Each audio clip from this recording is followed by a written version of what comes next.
Bismillahirrahmanirrahim.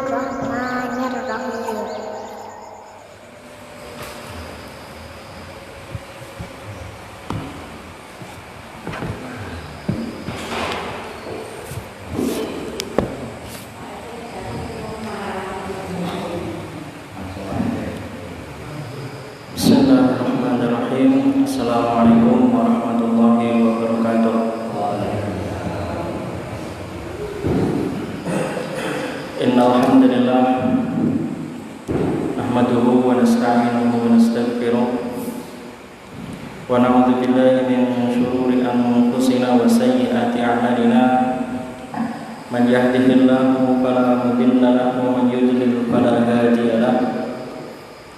Asyhadu an la ilaha illallah wahdahu la syarika lahu wa asyhadu anna Muhammadan 'abduhu wa rasuluhu la nabiyya ba'dahu. Allahumma shalli ala Muhammad wa ala ali Muhammad kama shallaita ala Ibrahim wa ala ali Ibrahim wa barik ala Muhammad wa ala ali Muhammad kama barakta ala Ibrahim wa ala ali Ibrahim innaka Hamidum Majid. Qala Allah Ta'ala fil Qur'anil Karim, a'udzu billahi minasyaitonir rajim. Bismillahirrahmanirrahim.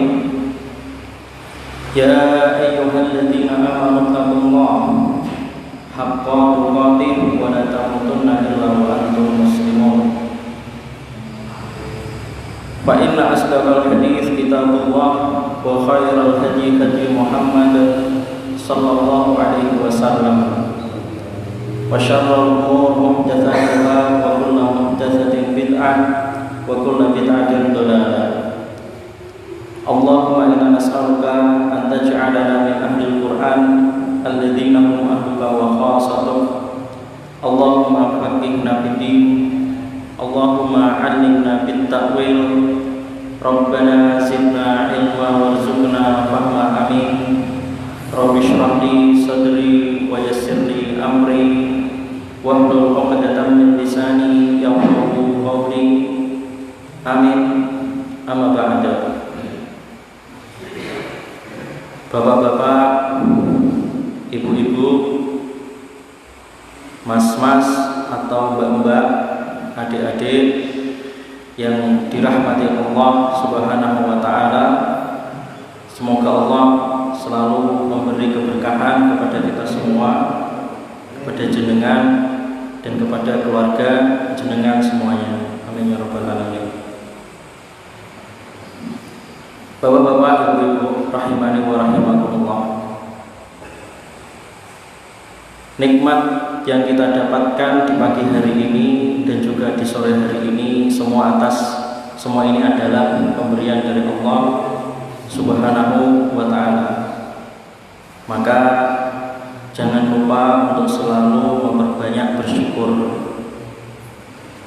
Kemudian bapak-bapak, ibu-ibu yang disayangi oleh Allah Subhanahu wa ta'ala, qul in kuntum, Allah Subhanahu wa ta'ala berfirman, qul in kuntum tuhibbunallah, katakanlah jika Anda mencintai Allah, jika kamu mencintai Allah, jika jenengan mencintai Allah, qul in kuntum tuhibbunallah fattabi'uni, maka ikutilah aku. Maksudnya fattabi'uni maksudnya ikutilah Rasulullah, Nabiyuna, Sayyiduna Muhammad sallallahu alaihi wasallam. Qul in kuntum tuhibbunallah, jika jenengan cinta kepada Allah, fattabi'uni, maka ikutilah Rasulullah sallallahu alaihi wasallam. Maka bapak-bapak, ibu-ibu, ikutilah Rasulullah sallallahu alaihi wasallam dan jangan lupa untuk memperbanyak sholawat kepada Rasulullah atau untuk Rasulullah sallallahu alaihi wasallam.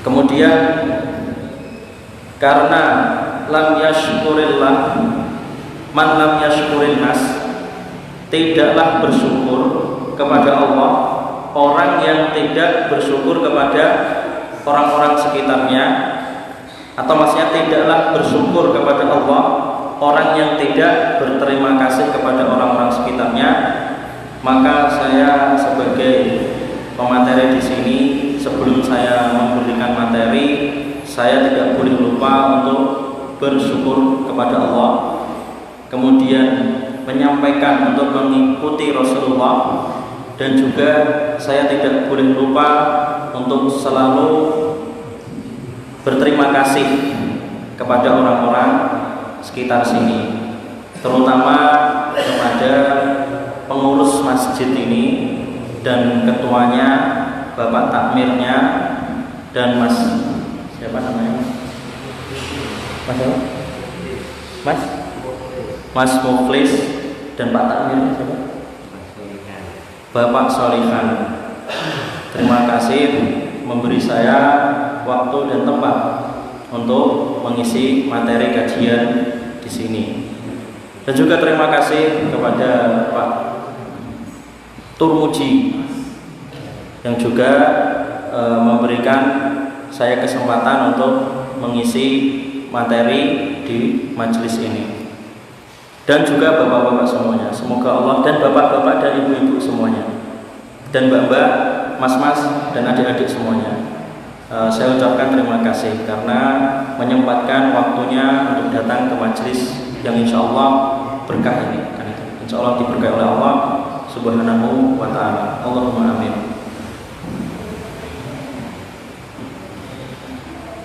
Di pertemuan sebelumnya kita sudah membahas tentang muqaddimah dan tentang maqasid sholat, atau istilahnya makna sholat, atau manfaat sholat, atau fadilah sholat. Kita sudah membahas tentang makanah sholat, fadilah sholat, atau keutamaan sholat.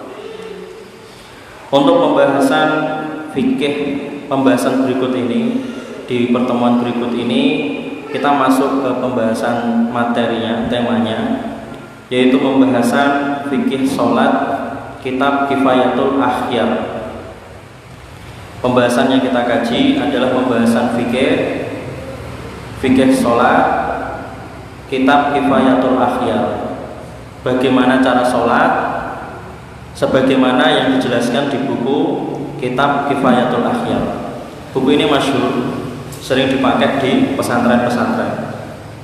Kifayah itu sendiri artinya cukup atau mumpuni. Sebelumnya materi ini saya sudah bagikan bagi yang mengikuti kajian di grup. Bagi yang mengikuti kajian di grup, materi ini sudah saya bagikan di grup.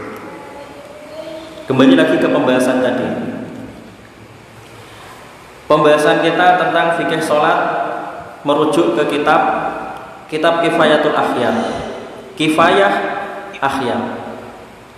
Kifayah sendiri, kifayah itu artinya cukup atau mumpuni atau berkapasitas. Al-akhyar itu artinya, al-akhyar itu afadilun nas, orang-orang yang baik sekali kan, atau orang-orang yang mulia, orang-orang yang memiliki kelebihan. Jadi apa yang dimaksud dengan kitab Kifayatul Akhyar? Apa yang dimaksud dengan buku judulnya Kifayatul Akhyar? Yang dimaksud adalah buku ini mengumpulkan ilmunya, ilmu fikihnya ulama-ulama kan itu. Jadi di buku ini mengumpulkan besarnya kapasitas keilmuan ulama-ulama, afadilun nas, ahlul ilmi yang masyhur di masanya, ulama-ulama yang terbaik di masanya. Jadi buku ini, buku Kifayatul Akhyar ini, maksudnya dinamakan Kifayatul Akhyar karena di dalam buku ini mengumpulkan kapasitas ilmu fikihnya ulama-ulama yang terkenal atau yang terbaik di masanya. Lebih khususnya lagi, di dalam buku ini mengumpulkan kapasitas atau ilmu fikihnya imam besar, yaitu Imam Madhab Asy-Syafi'i rahimahullah.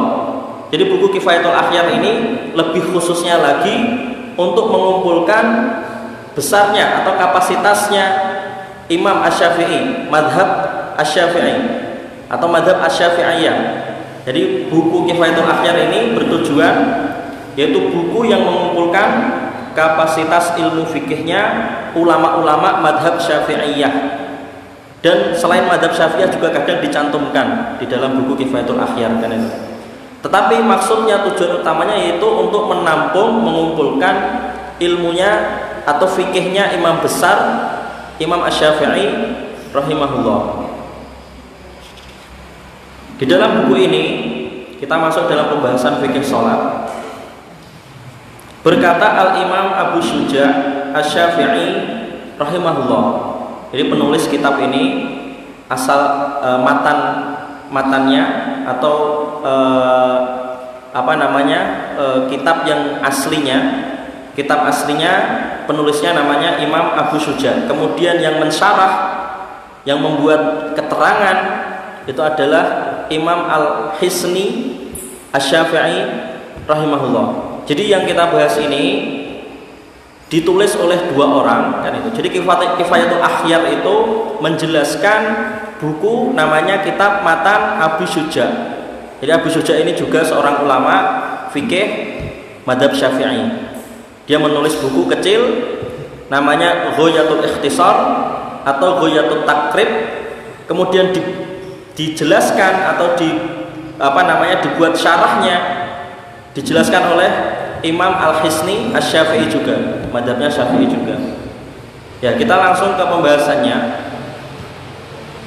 Berkata Al-Imam Abu Syuja' Asy-Syafi'i rahimahullah, Kitabus Shalah, kitab salat. Maksudnya buku ini, jadi Kitabus Shalah itu adalah maksudnya buku yang mengumpulkan pembahasan tentang salat. Beliau berkata rahimahullah, as-sholawatu al-mafrudatu khamsun. Salat-salat fardu yang diwajibkan itu ada 5. Di sini ketika beliau berkata salat-salat yang wajib atau salat-salat yang fardu itu ada 5, di sini menjelaskan, menegaskan bahwa bagi madhab Syafi'iyah selain sholat 5 waktu hukumnya tidak wajib.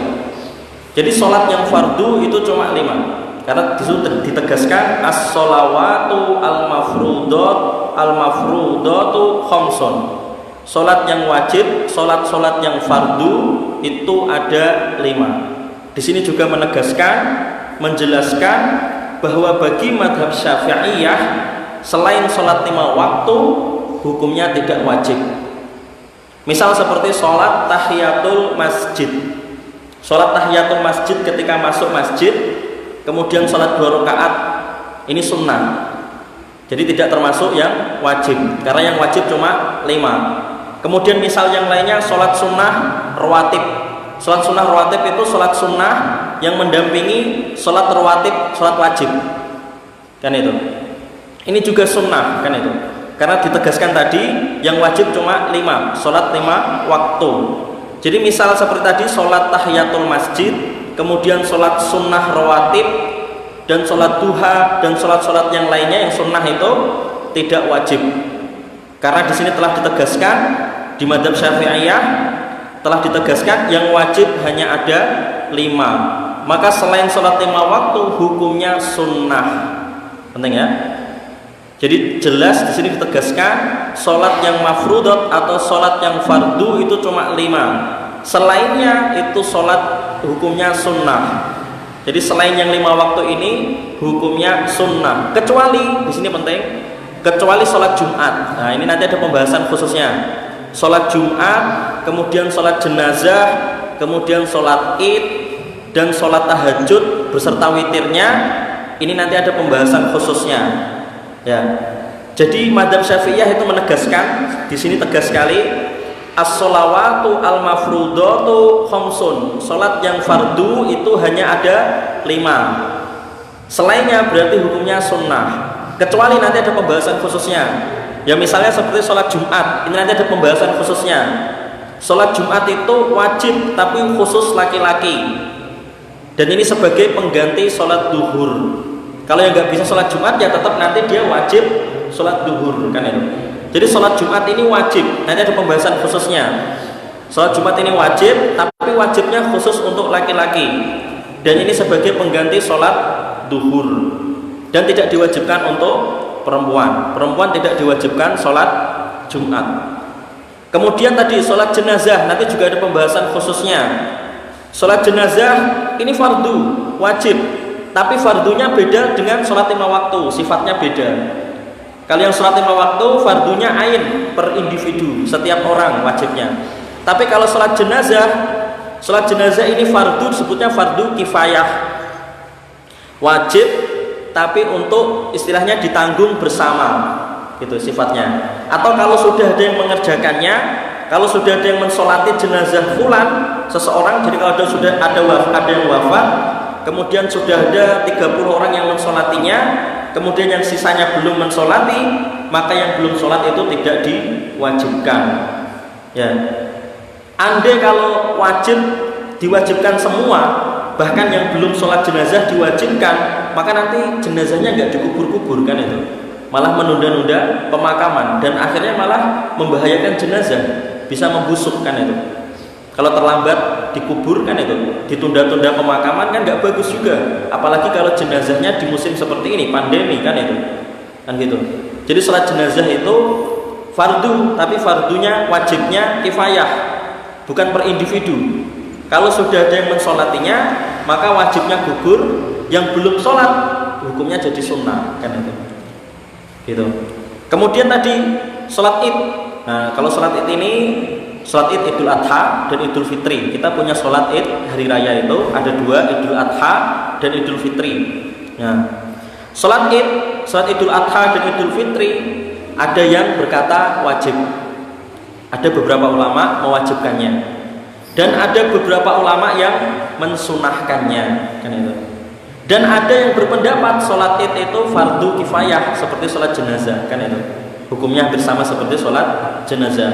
Tapi saya lebih mengedepankan atau lebih memilih bahwa sholat id itu sunnah muakkadah hukumnya. Dan madhab Syafi'iyah juga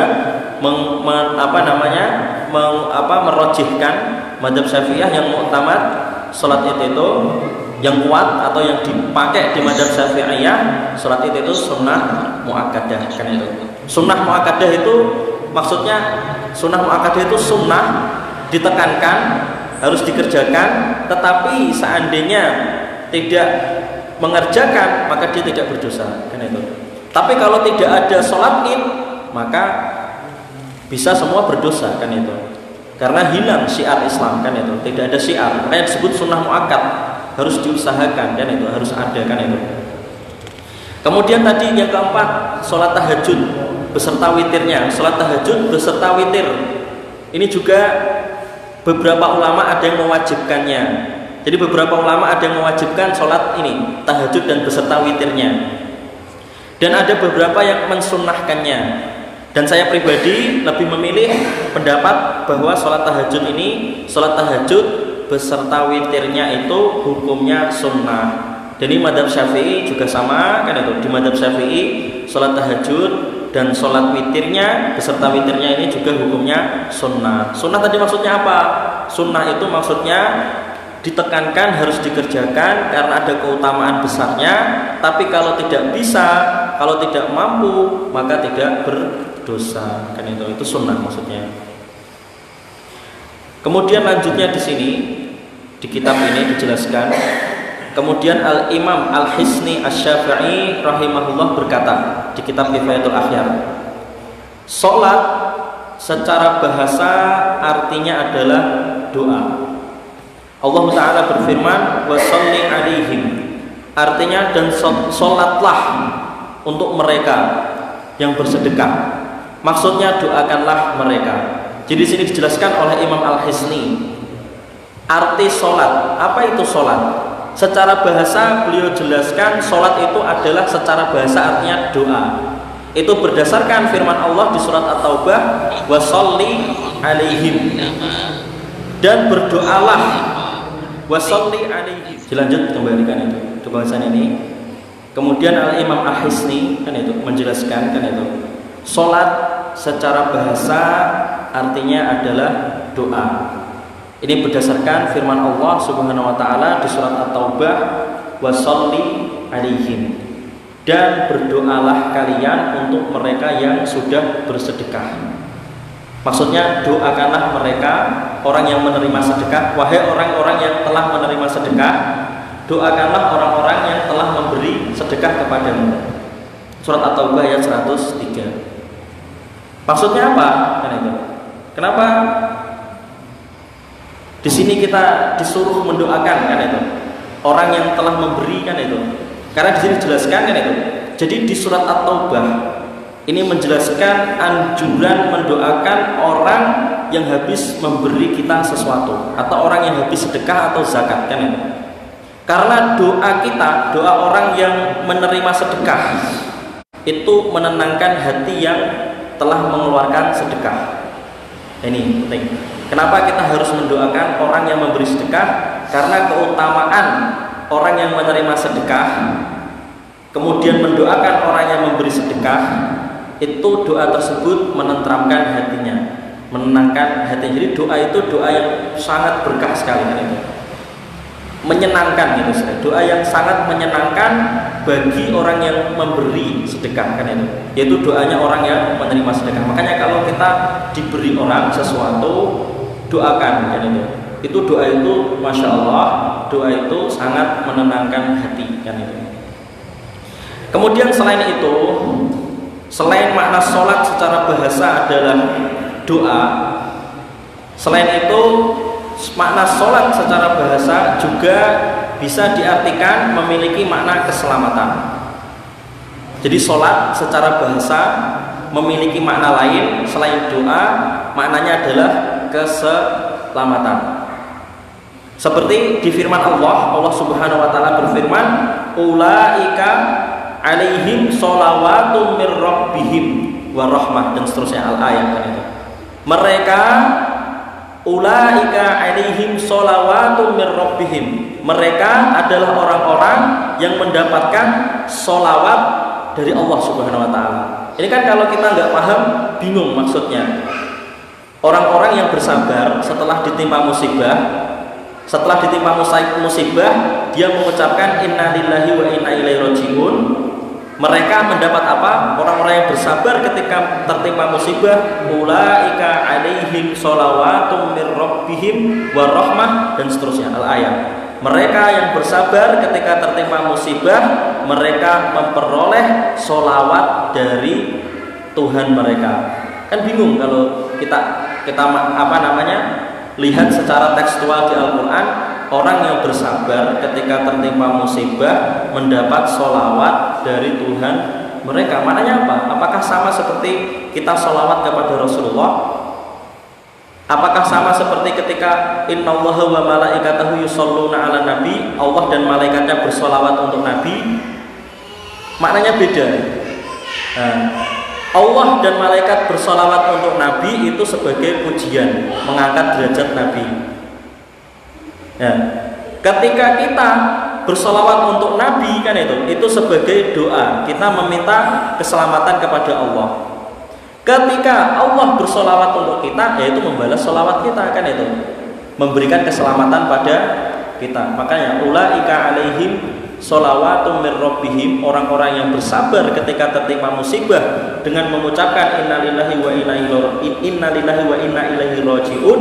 Ulaika 'alaihim, mereka orang-orang ulaika 'alaihim sholawatun mir rabbihim, mereka mendapatkan sholawat dari Tuhan mereka. Maksudnya adalah mereka memperoleh keselamatan dari Allah Subhanahu wa taala. Itu di surat Al-Baqarah ayat 157. Jadi sholat secara bahasa di Al-Quran secara bahasa memiliki makna yang bermacam-macam. Tadi artinya ada doa, sholat artinya doa. Kemudian ada artinya sholat itu keselamatan. Kemudian ada artinya sholat itu sebagai pujian, ya, yang di surat innallaha wa malaikatahu yusholluna ala nabi, itu sholat itu sebagai pujian untuk mengangkat derajat Nabi kita sallallahu alaihi wasallam. Jadi sholawat atau sholat itu kalau ditujukan kepada Nabi dan ditujukan kepada Allah. Kalau ditujukan kepada Allah itu sebagai ibadah, sholat kita ditujukan kepada Allah sebagai ibadah, kan itu. Sholat, Allah bersolawat kepada kita maksudnya menyelamatkan kita, kan itu. Kita bersolawat maksudnya memohon doa keselamatan dan juga memuji Nabi dan juga sekaligus. Jadi ketika kita bersolawat untuk Nabi itu mengandung kita memuji Nabi dan juga kita memohon keselamatan kepada Allah Subhanahu Wa Taala. Dan dalam syariat kita, Islam ini, dalam syariat kita, sholat itu adalah istilah untuk menggambarkan, jadi ungkapan sholat. Makna sholat dalam syariat kita, maknanya apa? Dalam syariat kita, makna sholat adalah istilah, suatu istilah untuk menggambarkan ucapan-ucapan dan amalan-amalan yang dimulai dengan takbir dan ditutup dengan salam dengan syarat-syarat tertentu. Dan dalil diwajibkannya sholat ini berdasarkan firman Allah Subhanahu Wa Taala, wa aqimus sholah, artinya dan dirikanlah sholat, maksudnya jagalah sholat. Dan hadis-hadis banyak sekali, hadis-hadis tentang kewajiban sholat banyak sekali, dan ulama-ulama sepakat atas kewajiban sholat. Itu penjelasan dari Al-Imam Al-Hisni Asy-Syafi'i tentang apa itu makna sholat. Makna sholat secara bahasa tadi ada maknanya doa. Kemudian saya tambahkan tadi makna sholat, kan itu bisa artinya pujian, kan itu bisa maknanya sholat itu ibadah kita ini, kan itu. Kemudian bisa artinya makna sholat itu kita keselamatan yang diberikan Allah kepada kita, kan itu. Kemudian Al-Imam Abu Syuja Asy-Syafi'i rahimahullah berkata, ini masuk ke pembahasan lain, kan itu. Az-zuhru wa awwalu waqtiha zawalus syams. Salat duhur, jadi kita masuk dalam pembahasan waktu-waktu salat, kan itu. Pembahasan tentang waktu-waktu salat. Az-zuhru, waktu duhur atau salat duhur. Kapan waktunya? Wa awwalu waqtiha zawalus syams. Salat duhur dan waktunya itu dimulai ketika matahari tergelincir condong ke barat. Jadi ketika matahari masih di timur itu sana ya. Ketika matahari masih di timur, kan itu. Kemudian di tengah-tengah hari matahari itu tegak lurus, kan itu. Itu belum masuk waktu duhur. Kapan masuk waktu duhur? Ketika matahari itu mulai condong ke barat. Ketika matahari mulai condong ke barat, itu baru memasuki waktu duhur. Wa akhiruha, dan kapan berakhirnya waktu duhur? Wa akhiruhu, dan kapan berakhirnya waktu duhur? Di sini dilanjutkan wa akhiruhu idza shara dillu kulli syai'in mithlah.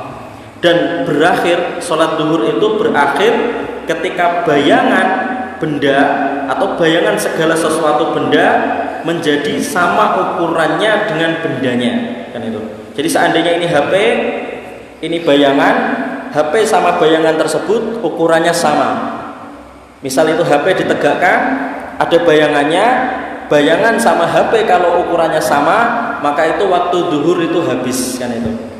Ini untuk mengetahui kapan waktu sholat duhur kalau melihat matahari. Kalau sekarang sudah ditetapkan oleh Kemenak, kan itu, dan ditetapkan oleh ada azan dan lainnya, nggak perlu seperti ini, kan itu lebih mudah sekarang, kan itu. Jadi ini untuk mengetahui saja, kan itu, untuk dikaji, kan itu. Jadi waktu sholat duhur itu kapan waktu sholat duhur? Waktunya dimulai ketika matahari itu mulai agak condong ke barat. Kalau mataharinya masih di timur, kok wes adzan, berarti belum masuk waktu duhur. Muadzinnya kesusu, berarti, kan itu, masih terburu-buru. Adzan kok mataharinya masih di timur, kan itu, berarti terburu-buru. Masuk waktu duhur itu kalau mataharinya sudah mulai condong ke barat, kan itu. Dan habisnya waktu duhur berakhir ketika tadi bayang-bayang itu ukurannya sama seperti bendanya. Misalnya HP tegak, bayang-bayangnya panjangnya sama dengan HP, kan itu, maka waktu duhur habis, kan itu. Summa di sini kemudian dijelaskan ba'da dhilli az-zawal. Yaitu sholat duhur dimulai setelah bayangan az-zawal. Waktu maksudnya apa? Waktu sholat duhur itu dimulai setelah bayangan istiwa. Jadi maksudnya ketika matahari itu tegak lurus, ketika matahari tegak lurus itu kadang masih ada bayangan kan itu. Itu bayangan namanya bayangan istiwa. Ketika waktu matahari tegak lurus, kemudian saya menaruh benda, misal HP, kok ada bayangan.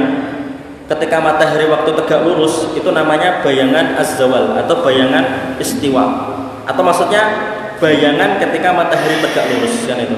Jadi kalau masih ada matahari tegak lurus dan meski ada bayangan ketika matahari tegak lurus kan itu belum masuk waktu duhur kan itu. Kapan masuk waktu duhur? Masuk waktu duhur itu ketika matahari mulai condong ke barat kan itu, dan bayang-bayang tersebut mulai condong ke timur kan itu. Bayang-bayangnya mulai condong ke timur kan, matahari ke barat, otomatis bayang-bayangnya agak ke timur kan itu. Dan ini tergantung tempat-tempatnya masing-masing berbeda-beda. Kalau mataharinya di sebelah sana, otomatis bayang-bayangnya agak condong ke sana. Kalau mataharinya di sebelah sana, otomatis bayang-bayangnya condong ke sana kan itu, beda-beda kan itu. Jadi bapak-bapak, ibu-ibu kan itu. Ini sedikit materi kita kan itu. Tentang kewajiban sholat kan itu. Kemudian tentang makna sholat tadi. Makna sholat bahasa ada artinya doa. Kemudian makna sholat secara bahasa bisa diartikan keselamatan. Makna doa secara bahasa bisa diartikan sebagai pujian kan itu. Dan makna sholat secara istilah, secara yang kita yakini dalam Islam, makna sholat itu adalah suatu amalan atau ucapan-ucapan yang dimulai dari takbir dan kemudian ditutup dengan salam dan ada syarat-syarat tertentunya kan itu. Itu secara istilah kan itu. Dan kemudian tadi kita sampai di waktu duhur. Waktu duhur itu kapan mulainya? Kapan mulai waktu duhur? Waktu duhur itu mulai ketika matahari, gampangnya ketika matahari itu agak condong ke barat. Kalau mataharinya masih ke timur, berarti belum masuk waktu duhur. Kok muadzin buru-buru adzan, muadzinnya sudah adzan, kok mataharinya masih di timur kan itu? Maka muadzinnya salah kan itu. Jadi itu titen kalau tidak waktunya, jamnya mati kan itu. Atau kalau susah untuk di tempat-tempat seperti misal di hutan kan itu, kesusahan melihat kapan waktu duhur kan itu bisa melihat matahari tadi. Kalau masih di timur kan itu belum waktunya sholat duhur. Kapan waktu sholat duhur? Kalau matahari itu sudah mulai condong ke barat kan itu. Jadi sampai sini dulu pembahasan kita, bapak-bapak, ibu-ibu kan itu. Dan sebagai nasihat ini terakhir, sebagai penutupan, sebagai nasihat terutama untuk diri ini, maka ya ikhwah rahimani wa rahimakumullah, bapak-bapak, ibu-ibu, mas-mas, mbak-mbak, adik-adik yang disayang Allah, Syekhul Islam rahimahullah, Syekhul Islam Ibnu Taimiyah rahimahullah berkata, al-qalbu innama khuliqa li ajlillah. Al-qalbu innama khuliqa li ajlillah. Artinya hati itu diciptakan sebenarnya hanya untuk tujuan mencintai Allah Subhanahu wa taala. Maksudnya apa? Di antara sarana untuk mencintai Allah Subhanahu wa taala adalah mengikuti Rasulullah sallallahu alaihi wasallam. Dan salah satunya sarana untuk mencintai Allah dengan mengikuti Rasulullah adalah dengan mengikuti Rasulullah, yaitu apa? Rasulullah juga sholat. Jadi bapak-bapak, di antara sarana untuk mencintai Allah adalah mengikuti Rasulullah SAW. Dan salah satunya adalah melalui sholat. Sholat ini adalah salah satu sarana untuk mendekat atau mencintai kepada Allah Subhanahu wa taala. Ketika seseorang memperbaiki cara sholatnya dan sholatnya sesuai petunjuk Nabi Muhammad SAW, maka sholat itu nanti akan mulai memperbaiki hatinya, dan sholat itu nanti akan menjadikannya selalu terhubung dengan Allah Subhanahu wa taala. Dan sholat itu dengan sholat yang baik Dan sholat yang sesuai petunjuk Nabi Muhammad SAW, sholat itu nanti menjadikannya selalu beramal sesuai yang dicintai oleh Allah Subhanahu wa taala. Dan dengan sholat itu nanti dia akan beramal yang dicintai oleh orang-orang sekitarnya dan dicintai oleh makhluk-makhluk Allah Subhanahu wa taala. Jadi sampai sini dulu pembahasan kita. Jadi itu penting sekali tadi perkataan nasihat dari Syekhul Islam Ibnu Taimiyah rahimahullah, al-qalbu innama khuliqa li ajrillah. Hati itu diciptakan sebenarnya tujuannya adalah untuk mencintai Allah Subhanahu wa taala. Dan sarana yang paling utama untuk mendekat atau mencintai Allah Subhanahu wa taala itu adalah mengikuti Rasulullah. Dan mengikuti Rasulullah itu yang paling utama, yaitu tadi sholat yang benar, kan itu memperbaiki sholatnya sesuai dengan petunjuk Nabi Muhammad Sallallahu Alaihi Wasallam. As'alullah wa iyyakum al-afwa wal afiyah fid dunya wal akhirah. Rabbana la tuzigh qulubana ba'da idh hadaitana wa hab lana min ladunka rahmah innaka antal wahhab. Allahumma as-sami'ul 'alim, Allahumma al-'alim. Inna nas'aluka wa na'udzu bika wa na'udzu bi izzatika wa qudratika wa na'udzu bi wajhika al-karim wa sultanika al-qadim wa na'udzu bi kalimatika at-tammah min syarri ma khalaq min kulli syaitanin wa hamah wa min kulli 'ainin lamah wa min al-baras wa min al-junun wa min al-judam wa min sayyi'il asqam. Rabbana atina min ladunka rahmah wa hayyi lana min amrina rasyada. Rabbana la tu'akhidna in nasina aw akhtana. Rabbana wa la tahmil 'alaina isran kama hamaltahu 'alal ladzina min qablina. Rabbana wa la tuhammilna ma la taqata lana bihi wa'fu 'anna waghfir lana warhamna anta maulana fansurna 'alal qaumil kafirin. Rabbana la tuzigh qulubana Rabbana ighfir lana wa li ikhwanina alladzina sabaquna bil iman wa la taj'al fi qulubina ghillan lil ladzina amanu Rabbana innaka ra'ufur rahim. Allahumma alif baina qulubina wa aslih dzata bainana wa hdina subulas salam. Wassalatu wassalamu ala nabiyyina Muhammadin walhamdulillahi rabbil alamin. Subhanakallahumma wa bihamdika asyhadu an la ilaha illa anta astaghfiruka wa atubu ilaik. Jazakumullahu khairan. Barakallahu fikum. Wassalamualaikum warahmatullahi wabarakatuh.